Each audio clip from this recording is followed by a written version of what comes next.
Mwiriwe neza nanone abanywanyi b'ibiganiro byacu muherereye hose hirya no hino ku isi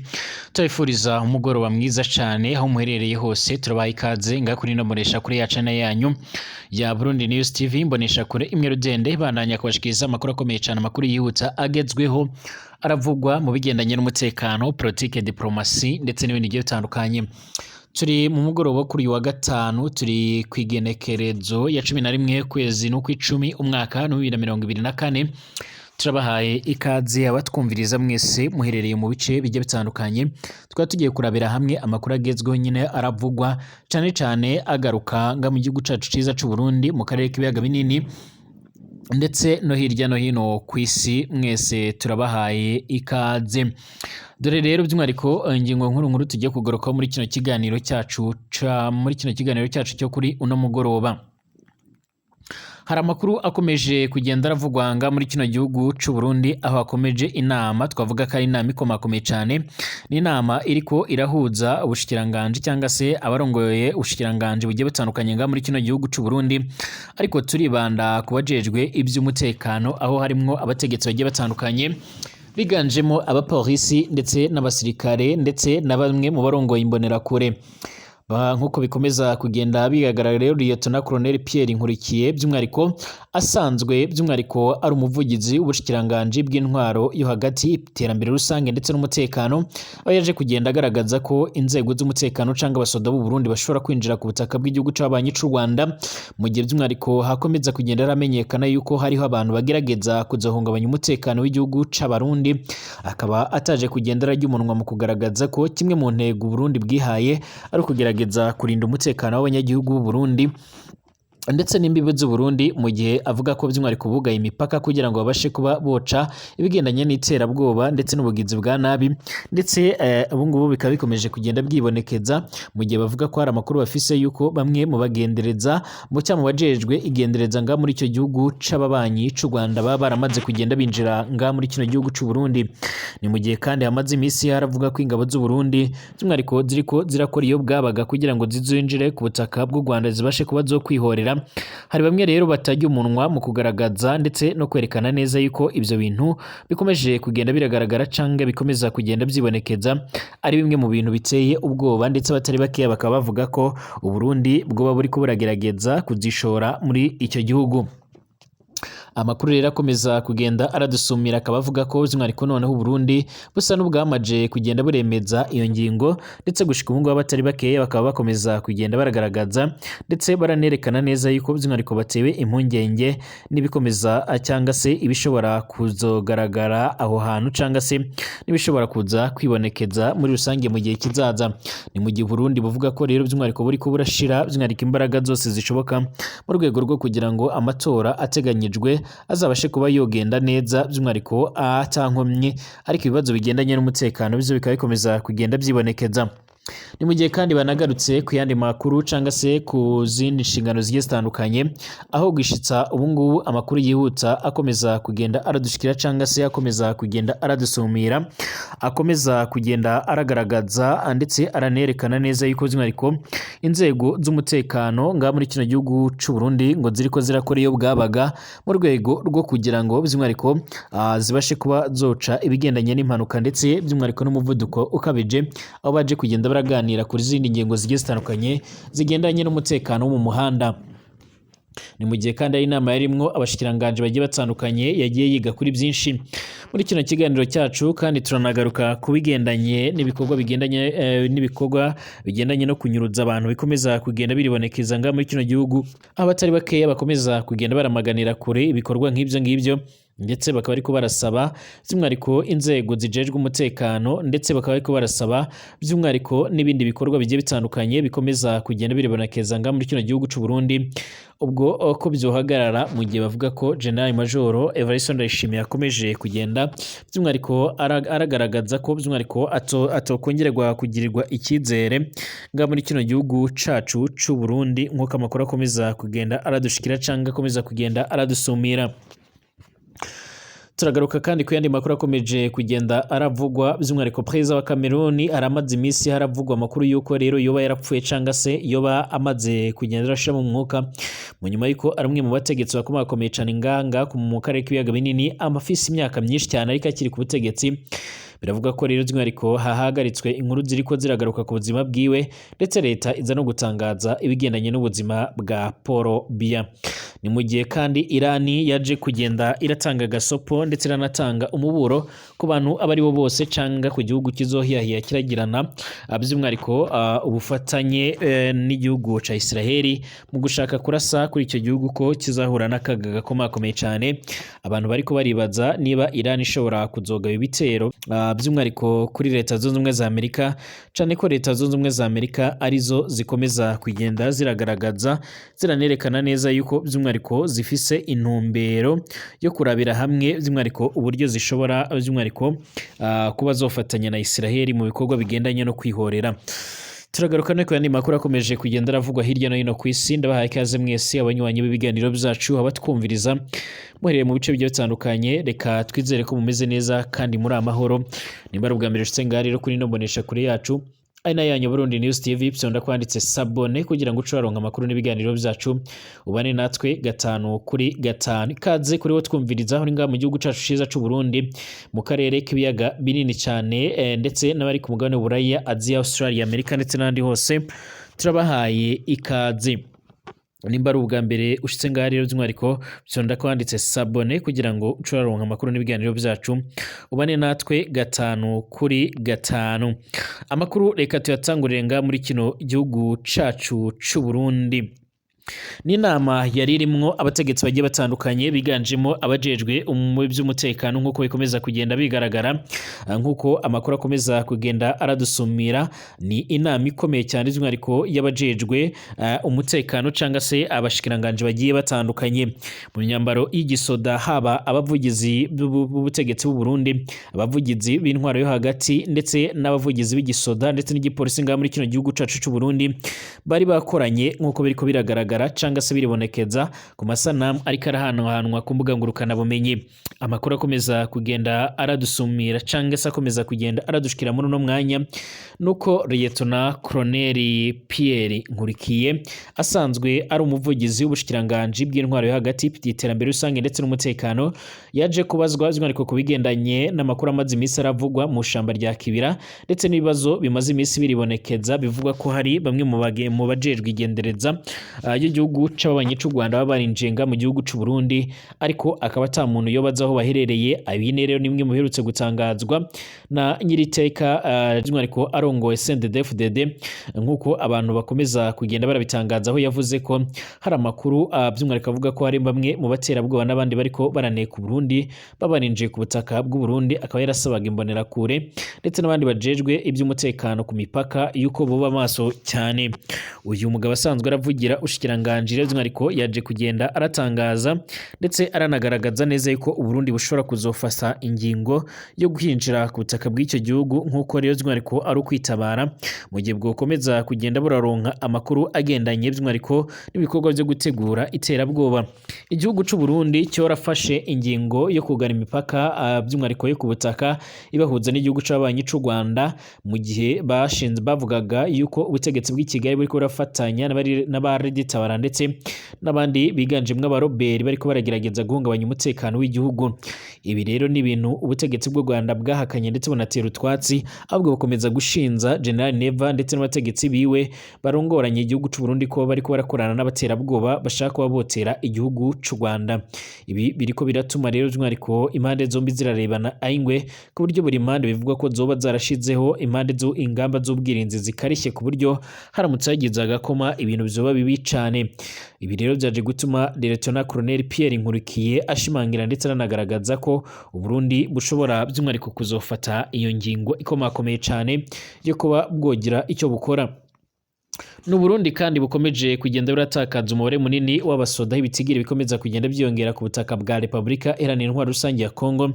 mu nyuma y'uko rero haheze imisi bararungitswe ku butaka bwa Kongo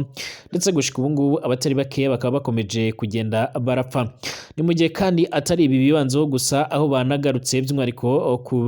aho bagarutse ku bibazo bimwe na bimwe byakomezaga kugenda birabaza. Hari uwabajije ati bya bikoresho by'igipolisi byapima umuvuduko w'imiduga mw'ibarabara byoba byaragiye hehe nk'uko biko biratangazwa. Nanone Lieutenant Colonel Pierre Nkurikiye ati mbega bijya biduga by'umwihariko bitera amazi hari ibyo ubona minsi yose, ati si kuvuga ko bidahari biboneka rero iyo akazi kabyo kabonetse. Ibi ni byo rero uyu muvugizi w'ubushikiranganje bw'intwaro yo hagati iterambere rusange n'umutekano akaba yabivuze ariko yishura ku kibazo cabajijwe muri ca kiganiro nyine cy'abavugizi b'inzego nkuru z'igihugu by'umwihariko kiriko kirabera i Bururi kuri uyu wa 11 z'ukwezi kwa Gitugu 2024.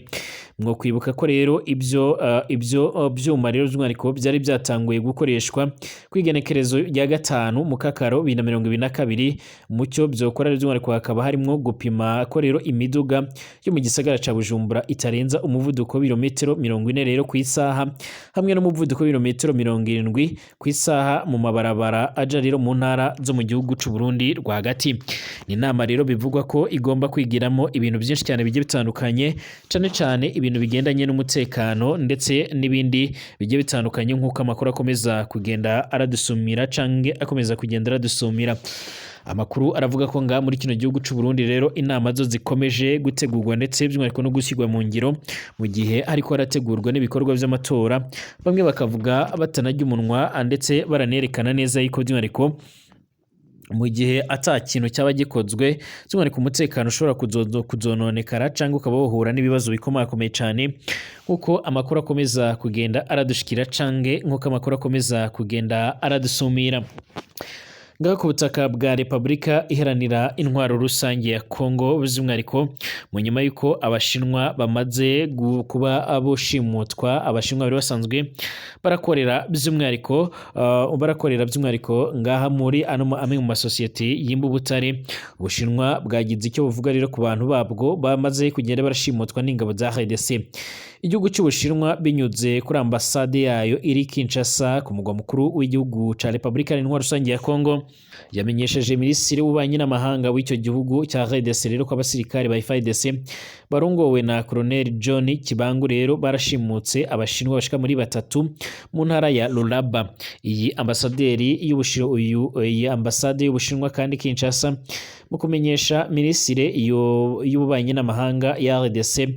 ko rero abashinwa bashika muri batatu boshimutswe yarakoresheje inyandiko igaragaza ko abo bashinwa rero bashimutswe kuva ku igenekerezo 30 z'ukwezi kw'icenda 2024 ivuga ko bashimuswe ubwo rero bari mu kirombe giherereye mu gace ka Kilowezi ni mu ntara ya Lualaba nk'uko biratangazwa. Abashimuswe by'umwihariko barimo umuyobozi wa societe Good Time Stella Congo Investment nk'uko biratangazwa ikorera ibigendanye no kwimba ubutare nk'uko biko biratangazwa muri icyo gice. Iyi ambasade yaranasobanuye ko rero ubwo abo bashinwa boshimutwaga bashinjwaga kubika amasasu mu buryo rero bunyuranyije n'amategeko kandi atakimenyetso na kimwe rero kibigaragaza. Ubu ngubu abasirikare by'umwihariko bakaba bariko barabasaba amahera menshi cyane by'umwihariko kugira ngo babashe kuba bobarekura. Ambasade y'Ubushinwa iragira iti abasirikare barataye muri yombi rero abashinwa bashika muri batatu bakaba bariko barabasaba amahera kugira ngo babashe kuba bobarekura. Turasaba by'umwihariko yuko ibyo byose byohagarara ndetse abo bashinwa bakabasha kuba borekugwa vuba dore ko boshimuswe ndetse by'umwihariko banafunzwe mu buryo bunyuranyije n'amategeko kuko biko biratangaza leta ya RDC nta kirakora cyangwa se irishyura ku bigendanye n'icyo kibazo. Leta ya Cameroon yo yiravuga ko ubuzima bwa Perezida Paul Biya rero buhagaze by'umwihariko muri iki gihe byari biko biravugwa yuko yoba yamaze kwitaba Imana. Nibikuye mu itangazo guverinoma ya Cameroon bikubiye mu itangazo guverinoma ya Cameroon yashyize hanze ku gicamunsi cyo kuri uyu wa gatatu uheze by'umwihariko hari ku igenekerezo ry'icenda ukwezi kw'icumi na 2024 aho rero rigaragaza ko uyu munyacyubahiro ubuzima bwiwe by'umwihariko buhagaze neza mu nyuma y'imisi igana mu kwezi atagaragara mu ruhame. Ni itangazo ryashyizwe ahabona rero n'ibiro vya perezida wa Cameroon. Iri tangazo riratangura rigira riti Biya ameze neza, nubwo rero ameze neza ahubwo turamaganira kure abakunze gushyira akarimi kaho hejuru bagatangaza ibyo badafisiye ibihamya. Iri tangazo rigiye hanze mu gihe rero abanyepolitike batavuga rumwe rero n'ubutegetsi bw'iki gihugu ca Cameroon hamwe rero n'amashirahamwe y'abikorera ku giti cyabo bari baramaze imisi babaza uko rero ubuzima bwa Paul Biya bwifashe muri iki gihe. Ndetse rero kuwa kabiri w'iki cyumweru hari amakuru yagiye hanze avuga ko uyu mugabo yitavye Imana, ariko ntivyari ukuri nk'uko rero ariko leta ya Cameroon ikomeza kugendera bitangaza. Irindi tangazo umuvugizi wa leta ya Cameroon Rene Sadi aheruka gushira habona ryavugaga ko Paul Biya ari gusubira mu gihugu mu misi mikeya by'umwihariko iri imbere. Aha yari yimye by'umwihariko agaciro abavuga ko ubuzima bwa Paul Biya bumeze nabi. Paul Biya rero aramaze imyaka ishika kuri 42 ku ngoma muri Cameroon. Ni nawe perezida wa mbere rero ufise imyaka by'umwihariko cyangwa kuze mu bandi bakuru b'ibihugu byo mu karere cyangwa kuri uyu mugabane wa Afrika, ndetse kandi akanaba n'uwa kabiri umaze igihe kirekire ku butegetsi mu nyuma ya Theodore Obiang Nguema wo mu gihugu ca Guinea nk'uko bikwiratangazwa. Biya rero iki gihugu ayoboye ca Cameroon cyakunze kubamo mu mwiryane w'abadashaka rero ubutegetsi bwiwe, ukaba zimwe kumaze kugwamo abantu barenga ibihumbi bishika kuri 6 mu majyepfo y'iki gihugu. Hari bamwe rero bagaragaza ko atagifise imbaraga zigendanye no kuba yorongora igihugu nk'uko bikomeza kugenda bigaragara, mu gihe bamwe rero batajya umunwa by'umwihariko mu kugaragaza ndetse no kwerekana neza yuko by'umwihariko imyaka maze by'umwihariko ari imyaka myinshi cyane, ndetse bakaba bagaragaza ko igihe kigeze kugira ngo abe yova ku butegetsi. Hari bamwe bagaragaza ko ubuzima bwe butifashe neza mu gihe aherutse gusubika zimwe mu ngendo zigiye zitandukanye yagombaga kuba yakorera hamwe n'abandi bategetsi, cyane nk'ingendo ziganjemo izo yagombaga gukorera i New York muri Leta Zunze Ubumwe za Amerika. Amaze imisi harateranira inama ikomeye cyane, inama y'abanyamuryango bo muri ONU, aho bariko bararebera hamwe byinshi nk'uko bikomeza kugenda bigaragara. Amakuru avuga ko rero uyu mukambwe uherengeje imyaka ishika muri 90 by'umwihariko yokabaye atanga cyangwa se agatanga imihoho akaba yova ku butegetsi nk'uko bikomeza kugenda biragaragara cyangwa se biratangazwa. Mu nyuma y'uko rero igihugu cya Israel kikomeje kugenda kirotsa igitutu kiranatanga ibisasu biremereye cyane muri kino gihugu cya Libani kiriko barahangana n'umuhari wa Hezbollah. Amakuru yihutsa akomeza kugenda aradushikira muri uno mwanya nuko Irani iherutse kugaba ibitero bikomakomeye cyane ngaha mu gisagara ca Tel Aviv mu gihugu cya Israel, yongeye gutanga by'umwihariko yongeye gutanga impuruza inerekana neza ko izahangana by'umwihariko n'umuntu ari wese azagerageza gufasha Israel. Byitezwe ko rero mu misi ya vuba Israel izarasa muri Iran mu rwego rwo kwihorera by'umwihariko mu gitero icyo gihugu by'umwihariko giherutse kuyigabaho mu nyuma y'uko icyo gihugu cishe Hassan wari umuyobozi w'umuhari wa Hezbollah, kimwe rero n'abandi basirikare bakuru uwo muhari. Icyakora Israel yamaze kuvuga ko by'umwihariko mu kugaba igitero kuri Iran ishobora kuzarasa by'umwihariko mu bikorwa remezo bitari ibya gisirikare, birimo rero ibikorwa remezo bitanga umuriro w'amashanyarazi ndetse n'ibindi birimo rero n'ibikorwa remezo nk'inganda zitunganya peteroli yoherezwa mu mahanga ndetse n'inganda za nucleaire, aho bivuga ko bashobora kuzorasa mu mihana hagati y'imisozi ariko bigoranye no kuba wogerayo. Kugira ngo iki gitero gishoboke Israel irashobora gukenera ubufasha bw'ibindi bihugu rero by'umwihariko bikanyuzwamo rero indege cyangwa se ibisasu bigana rero muri Iran. Icyakora ibyo bihugu byaramaze guhabwa umuburo na Iran yavuze ko by'umwihariko igihugu icyo ari cyo cyose kizofasha Israel kwigabaho ibitero ubwo nacyo by'umwihariko kizaba kinjiye mu mubare rero w'ibyo Iran ishobora kuzarasaho cyangwa se kuzahangana nabyo. Iran kandi yamaze kuburira Amerika iyibwira ko mu gihe yofasha Israel kugaba ibitero ku butaka bwayo nayo izarasa ibirindiro by'ingabo zayo binyanyagiye by'umwihariko hirya no hino by'umwihariko mu burasirazuba bwo hagati, ahari ingabo z'abanyamerika zirenga ibihumbi bishika kuri 40. Ibihugu birimo Jordania, Qatar, Arabia Saudite ndetse na Leta Zunze Ubumwe z'Abarabu byose byamaze gusaba Amerika ko rero mu gihe itakoresha ingabo zayo ziri muri ibyo bihugu by'umwihariko mu gufasha Israeli ibyo ubwo izaba iri kurasa muri Iran. Gusa ariko kandi Israeli iracyafise uburyo by'umwihariko yageze indege zayo hafi ya iracyafise uburyo yageze indege zayo hafi ya Iran iramutse izinyujije muri Syria ndetse na Iraq. Ibihugu byombi bidafise rero ubushobozi bwo kurinda ikirere cyabyo habe n'ubushobozi bwo kurasa indege za Israeli mu gihe zaba zinjiriye muri icyo gice. Amerika nayo rero kandi irakomeje gusaba Israeli kugabanya ubukana bw'igitero izogaba kuri Iran, kuko rero kiramutse gifise ubukana budasanzwe bishobora gutuma rero Iran nayo ifata icemezo cyo kurasa amariba ya peteroli ari mu burasirazuba bwo hagati, by'umwihariko ku buryo igiciro cyayo ku rwego mpuzamakungu gishobora kwikuba inshuro zirenga eshatu zose. Amerika iri gusaba ko Israeli yoza arasabye ariko ibikorwa bya gisirikare gusa nkuko yabigenje muri Mata uyu mwaka, ubwo rero yarasaga ibisasu by'umwihariko bikoreshwa mu kurinda ikirere cya Iran. Ni nyuma y'uko rero Iran yari imaze kurasa ibisasu ndetse na drone muri Israeli. Iyi ngwano kandi by'umwihariko irakomeza kugenda ifata indi ntera mu gihe abatari bakeya bakomeza kugenda bagaragaza ko mu gihe atakintu cyaba gikozwe nyamara izi ngwano zishobora kuzakomeza guhitana abatari bakeya, haba mu burasirazuba bwo hagati by'umwihariko ku ruhande rwa Libani ndetse no mu bindi bice bigiye bitandukanye harakomeza kugenda haragaragara by'umwihariko icyo twakwita nk'ibisasu biremereye cyane, ndetse abandi batari bakeya bakaba bakomeza kugenda barashimangira baranavuga ko by'umwihariko umuvuduko w'ingwano uriho by'umwihariko ushobora kuzohitana abatari bakeya. Abenshi baramaze gupfa ndetse by'umwihariko umushikiranganji wa mbere wa Israeli bwana Benjamin Netanyahu araherutse gutangaza ndetse no kugaragaza neza yuko by'umwihariko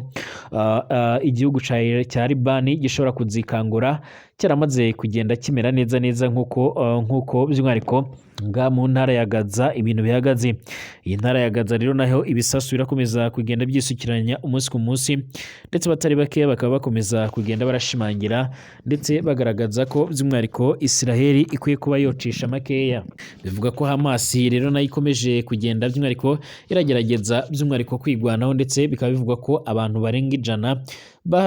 yasigaranye mu bo yari yarashimuse bashobora gushika ubu ngubu bashobora kuba by'umwihariko bamwe baramaze kwicwa abandi bakaba akiri bazima. Ibihugu bimwe na bimwe rero birimo Qatar ndetse na Misiri n'ibindi birimo na Leta Zunze Ubumwe za Amerika birakomeje gukora ibiganiro by'imishikirano ku mpande zombi kugira ngo ingwano zihagarare,